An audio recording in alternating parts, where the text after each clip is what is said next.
Hello Vine community, how you doing? It's Bill with the Voniverse. This video I have 3 new releases that I wanted to share with everybody. 3 great ones too.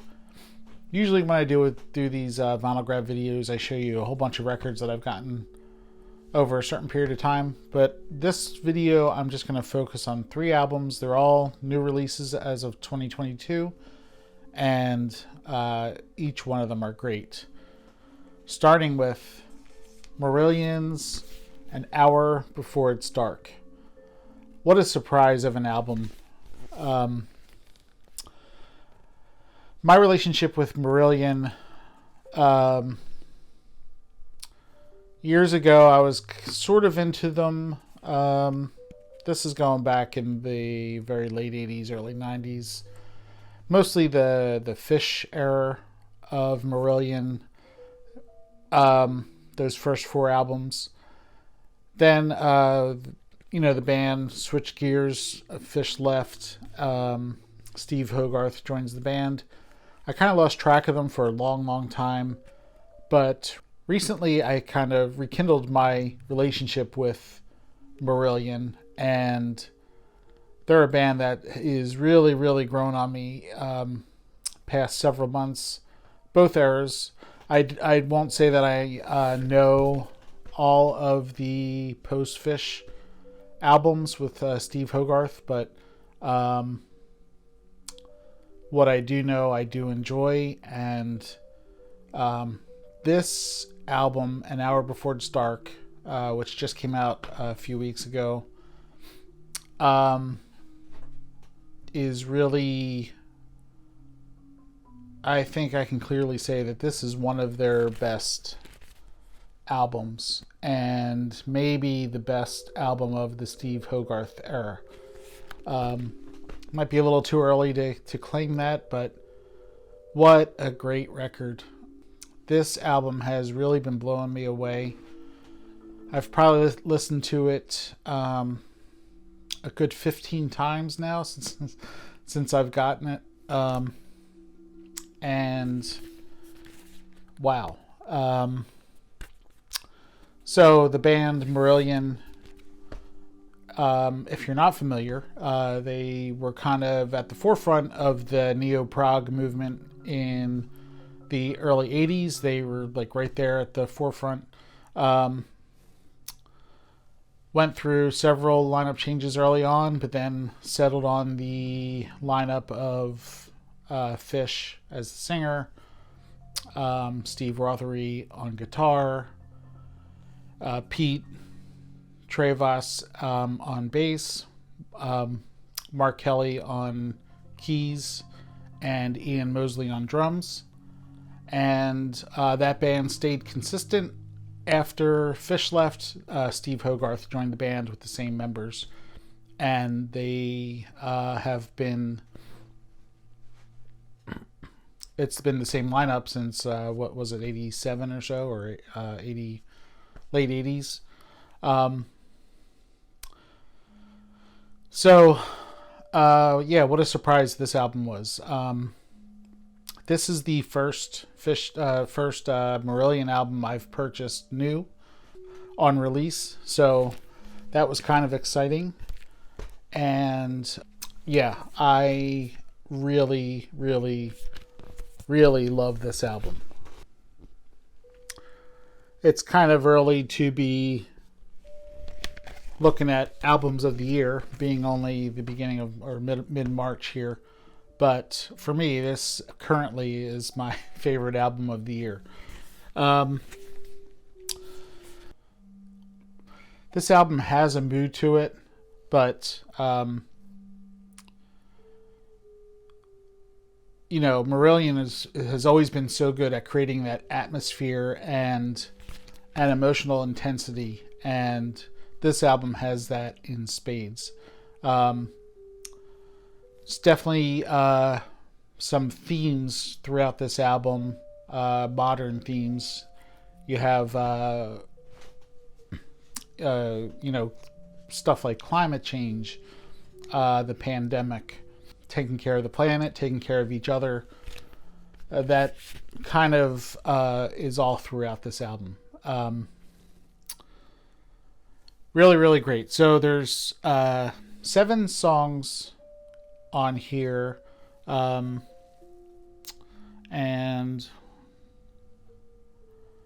4 of them are broken into multiple parts. So I think if you look on like a Spotify or Apple Music or something, it might list like 17 or 18 tracks. This is a double album.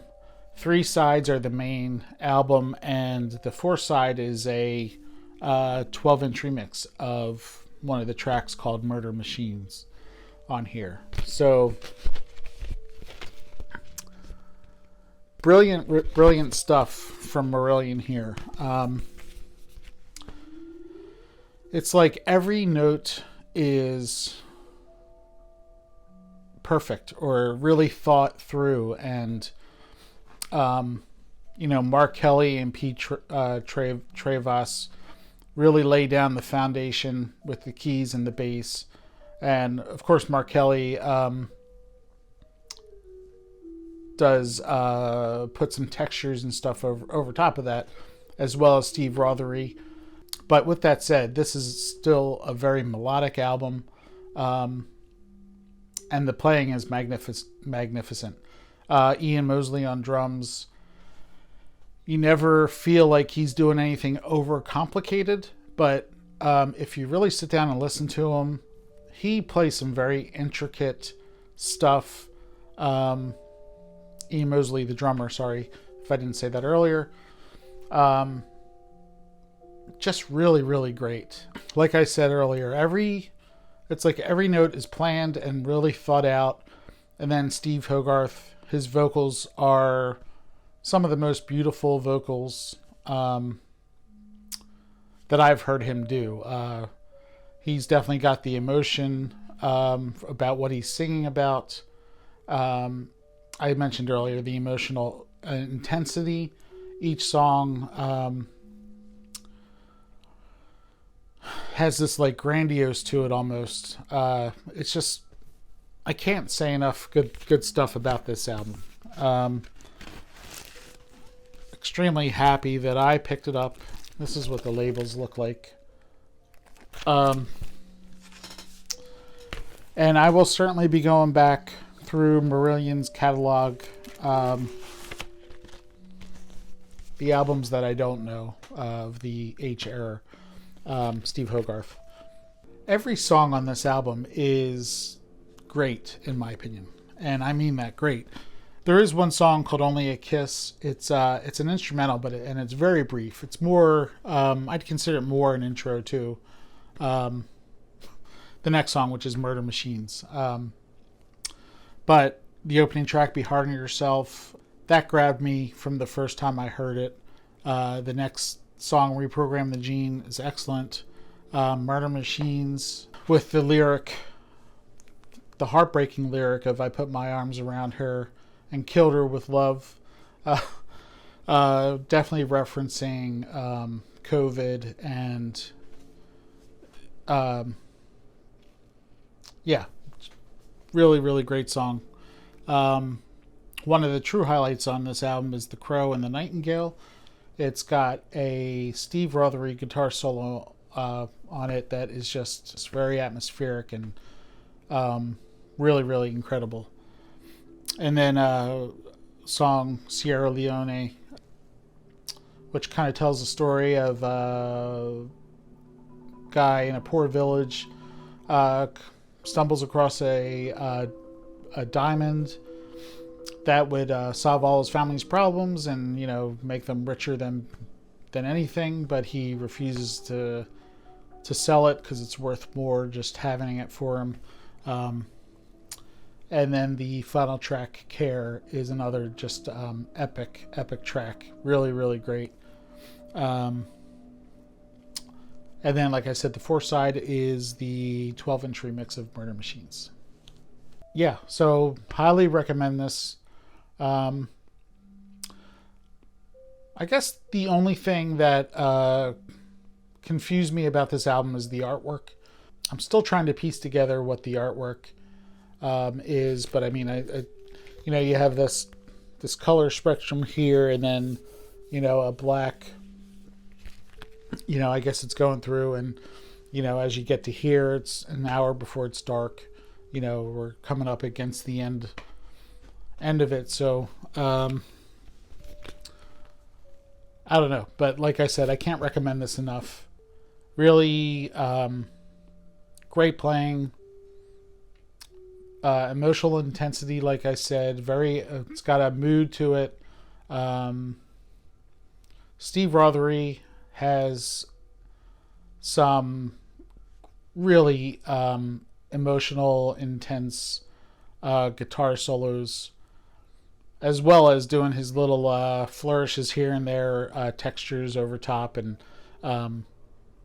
but Marillion, An Hour Before It's Dark, check it out. It's great, really, really great, in my opinion. How can it keep growing? How can it keep growing? Be hard on yourself. You've been spoiled for years. Be hard on yourself. You'll be glad you did. You'll be glad you did.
All right, moving along to album number 2, and we have the brand new album from Tangerine Dream, one of my favorite bands, and this is their album Raum, or Raum. I'm not sure how you pronounce it, but R-A-U-M. Right off the bat with the cover image, I get feelings of, you know, early mid 70s era Tangerine Dream. And I tell you what, the music on here, although there is a modern feel to it, it definitely has almost that feel of that era of music from the mid 70s by Tangerine Dream. This is a double album. Very cool gatefold there. This is the second album post Edgar Froese's death in 2015, I think. But he is still heavily influenced, or he still heavily influenced the music on this album, where they have taken some sequencer programming and recordings of his and created the music around that. Like a double album, like I said. The final side D, is the title track, Raum. Takes up the entire side. And really good stuff. I won't say that it's all great, but what is great really is great. And I'm very much enjoying it. So Tangerine Dream at this point is I need to read the names because they're kind of tough to pronounce, but it's Thorsten Quaishning, Hoshiko Yamane, and Paul Frick. Hoshiko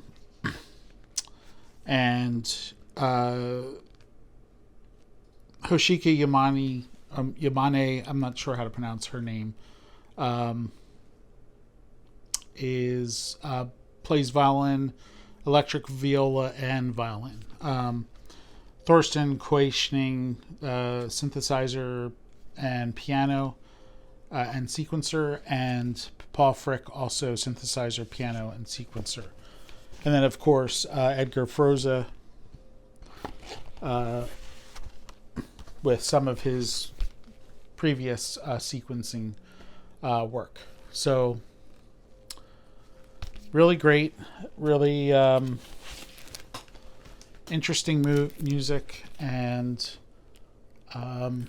visually and musically surprisingly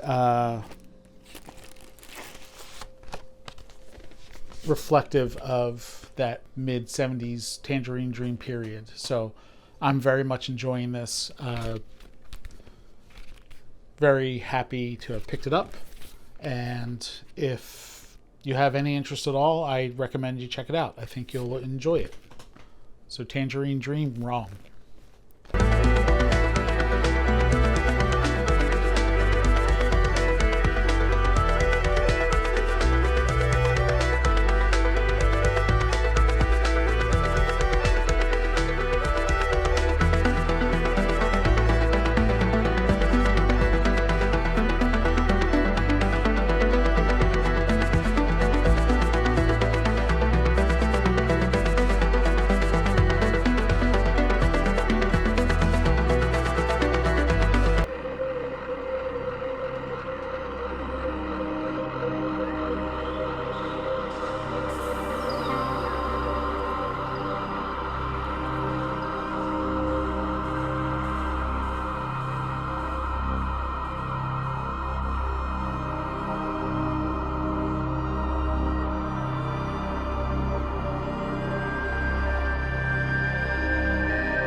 And finally, the new Tears for Fears album, The Tipping Point. This album blew me away. It really, I was surprised at how I felt while I was listening to it on the first listen. It was really, for me, it was very emotional. Not that I cried or anything, but I was just feeling a lot of emotion while listening to this album. And with every listen, I still get that. And with every listen, I pick out different things that in the music that I guess affect me or that I didn't notice. Or so Tears for Fears, I've always been a fan of Tears for Fears since Songs from the Big Chair in the early 80s. Those first three albums for me are just great. And after a much long hiatus, they got back together and recorded this album, and what an album it is. I really like every song on this album. I think there's one song that I don't really feel matches up to the rest of the album, and that's called Break the Man. But all the other tracks, for me, are just great. I really love them. Highlights include the title track, The Tipping Point, song My Demons, and Rivers of Mercy is a really pretty song, and then Master Plan. Really great stuff by Tears for Fears. Like I said, a lot of emotion in this album. It's very contemporary. It still has that pop feel to it, but it's, like I said, more contemporary. The songs are very, very well written and constructed. Both Roland Orzabal and Kurt Smith both sing excellent on this album. There's a maturity to it. There's, I know Roland Orzabal lost his wife during their hiatus, and some of that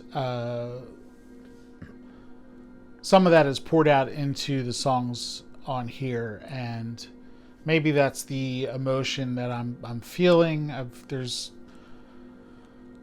There's like a weight to this. Not that it's a downer of an album, but it's more uplifting, honestly.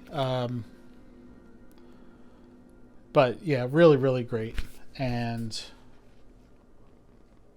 I really love it. Just fantastic stuff here. This has been played a lot, and my wife even asked, "Who is that you're playing?" She really liked it. And that's pretty uncommon for her to comment on something I'm listening to. So, bravo to Tears for Fears, because this is a great album. Really, really love it.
So that's going to do it. I definitely recommend these 3 albums.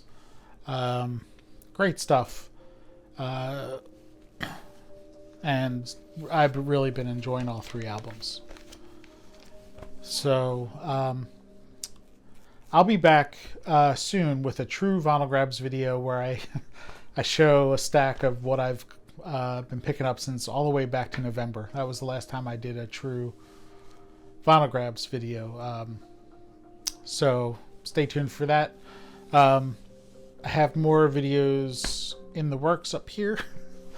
So I hope to get to them soon. And everyone, thanks for watching. I appreciate you being here. Check these albums out if you haven't already, and let me know down in the comments if you have checked them out and what your thoughts are. I'd love to hear them and talk about them with you. So thanks for watching. Everyone take care, and I will talk to you again soon. Okay, bye now.